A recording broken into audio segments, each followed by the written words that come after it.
Well, I would say that both sides have taken the majoritarian principles of the Constitution, basically whoever has the most votes wins, and used it to advance their philosophies. I mean, we saw that in the George W. Bush years, where a Republican form of heavy, oppressive, civil liberty assaulting government came about, and we see it now in the Barack Obama years, where a left-wing, oppressively left-wing form of civil liberties assaulting, taxing, regulating government has come about. Very few presidents, I can think of Thomas Jefferson and Grover Cleveland, respected the Constitution to the point where they summarily vetoed legislation that their parties wanted because it was clearly not authorized by, didn't generate from the Constitution, or contravened the natural law. The problem with majoritarianism, that the majority always gets its way, is that it frequently forgets the natural law. That is, that we have certain rights by virtue of our humanity, whether those rights or the exercise of them is popular or not. So even though I have found myself voting for the more conservative candidate, and sometimes it's a reluctant vote because there's only two or maybe three or four from among whom to choose, conservatives, so-called conservatives, have been just as guilty of this as liberals.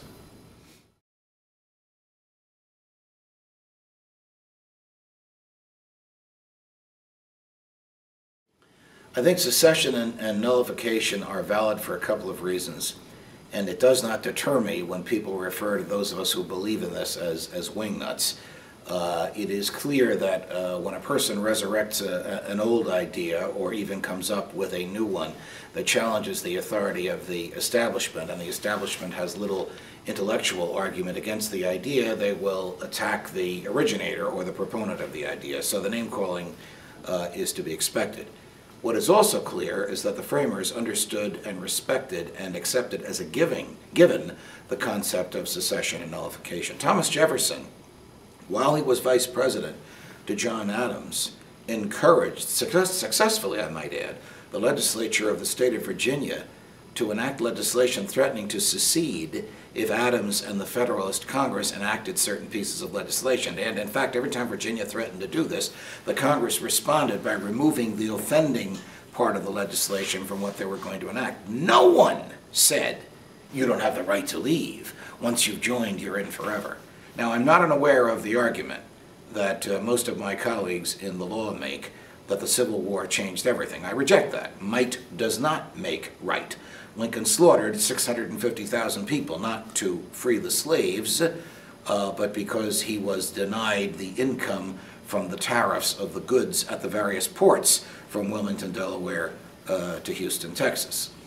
The concept that a piece of legislation voluntarily entered into by a state legislature could not be undone is absurd. Of course it can be undone.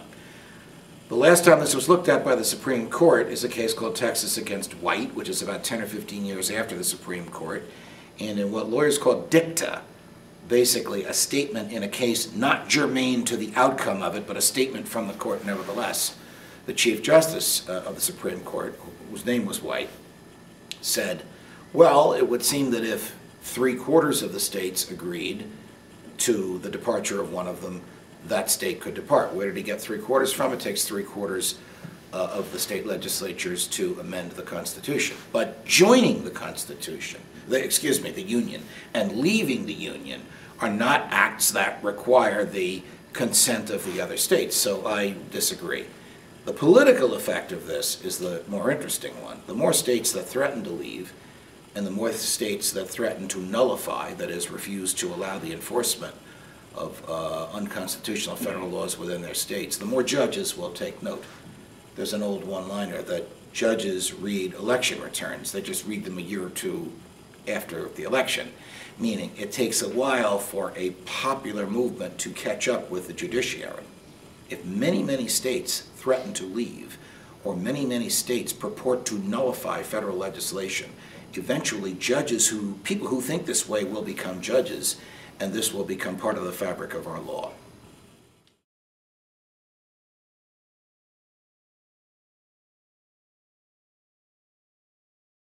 Freedom Watch has been surprisingly successful. It is among young people, it is among college students, it is among constitutionalists, it is among libertarians, it is even among people who you couldn't really put a finger on what they are ideologically or politically. They're just generally fed up with the government and they like to hear said the things that we say there. I mean, I myself am a Mises Rothbardian, Ron Paul libertarian. I don't hold back. And even many libertarians on air, like some of my colleagues, do hold back for the sake of political correctness. So one of the reasons that Freedom Watch is so successful is true believers can go there to get their dose of raw liberty. I don't want to sound like I'm selling the program, but that's what it is. My bosses at Fox have been very happy with it and have encouraged me to keep putting it out there in the same way that we've been doing.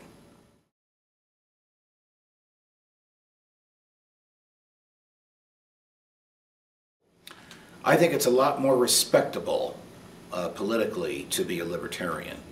I myself have always loved the thoughts and ideas and even the irreverent way he sometimes expressed them of Barry Goldwater, and I've articulated that throughout my youth and adult life. Until recently, that always was met with sort of a mocking derisiveness, but now those theories are being taken seriously, in large measure because of the intellect and personal courage of Congressman Ron Paul, who is a latter-day Barry Goldwaterite with somewhat more sophistication and certainly a far better command of economic issues than Senator Goldwater had.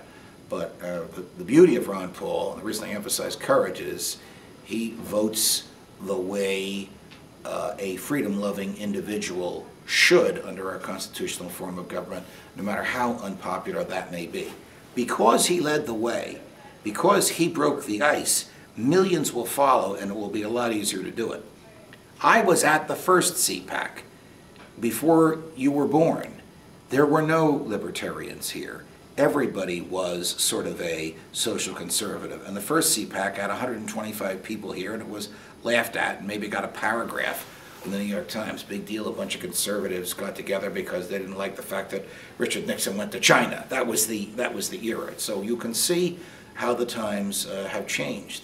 The Tea Party movement, the socialist impulses of the present government, the courage of Ron Paul, all these things combine to make it easier, more attractive to be an individualist, a constitutionalist, a libertarian.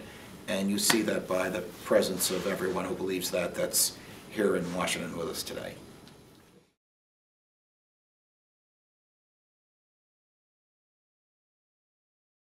Well, I'm crazy about him, so it's difficult for me to be fair.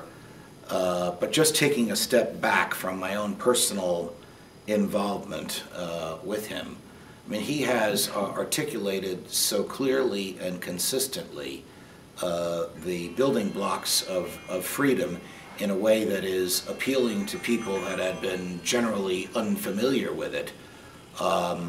That though his ideas are not yet accepted by the mainstream, they are talked about by the mainstream. He's always smarter than the people he's debating against. When he said at the now infamous Republican debate that the terrorists didn't attack us because they don't like our way of life, they attacked us because we're over there, and Mayor Giuliani went crazy, Ron Paul, without losing his cool, said, read the 9/11 report. You were on the 9/11 Commission. Did you read your own report? It says right there, it's the government's official version. We were attacked because we're there. That won him millions of supporters, the cool, calm, historically, technically accurate way in which he said that. He also has not only the gift of courage, but the gift of explaining complex issues in a manner that everyday folks can understand. I mean, I do not remember a time in my lifetime when people on the street were talking about the Fed. Suddenly they are, in large measure, because of Congressman Paul.